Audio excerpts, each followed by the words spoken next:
Most. Most is superlative form of many and much. It indicates the greatest in number. mu ne most maanaam mooy forme superlative bu many ak much maanaam bari waaye daal boo fekkee da ngay andi lim bi gën a bari.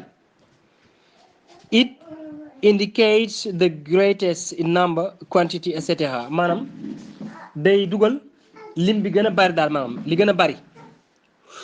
In comparisons maanaam fi nga war a méngale ci comparaison yi most is normally used with the maanaam most booba the moo ci tegee. Examples: Youssou Ndour is the most famous musician in Senegal. nga ne Youssou Ndour moo nekk waykat bi gën a siiw ci Sénégal. English is the most important language in the world. Anglais moo nekk langue bi gën a am solo ci àdduna bi.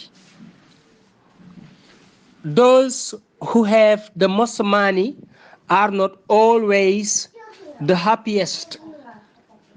mooy ñi nga xamante ne ni ñoo ëppale xaalis nekkul ne toujours ñoom ñoo nekk ñi gën a kontaan. Those who have the most money are not always the happiest. maam nekkul ne rek ñi fi ëpp xaalis ñoo nekk toujours ñi gën a kontaan. voilà léegi nag dinaa si ñëwaat ci yeneen exemple yoo xamante ne ni aussi donc da ngay mën a am most mais xëy na ci beneen fànn lay doon.